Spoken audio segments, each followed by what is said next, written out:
চিন্ময় কৃষ্ণ দাসের গ্রেফতার ও জামিন মঞ্জুর না হওয়া নিয়ে সংঘর্ষে চট্টগ্রামে আইনজীবীর প্রাণহানি এবং বিশৃঙ্খল পরিস্থিতিতে সতর্কবার্তা দিয়েছেন জুলাই শহীদ স্মৃতি ফাউন্ডেশনের সাধারণ সম্পাদক সার্জিস আলম। মঙ্গলবার ২৬ নভেম্বর ফেসবুকে দেয়া এক পোস্টে তিনি হত্যাকাণ্ডের সর্বোচ্চ শাস্তি দাবি করেন।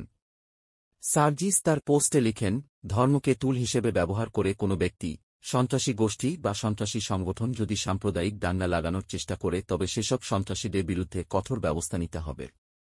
চট্টগ্রাম আদালতের আইনজীবী হত্যা প্রসঙ্গে তিনি লিখেছেন, যেই জড়িত থাকুক না কেন, খুনের সর্বোচ্চ শাস্তি চাই। ষড়যন্ত্রকারীদের বিন্দুমাত্র ছাড় নয়। বেশি ছাড় পেলে মাথায় উঠে নাচবে। সার্জিস পোস্টে লিখেন, উগ্রপন্থীর বিচার তার ধর্ম দেখে হয় না, উগ্রপন্থিতা দেখে হবে। এর আগে দুপুরে সনাতন জাগরণ মঞ্চের মুখপাত্র চিন্ময় কৃষ্ণ দাসকে কারাগারে পাঠানোর সময় তার অনুসারীদের সঙ্গে পুলিশের সংঘর্ষের সময় সরকার পক্ষের আইনজীবী সাইফুল ইসলাম প্রাণ হারান।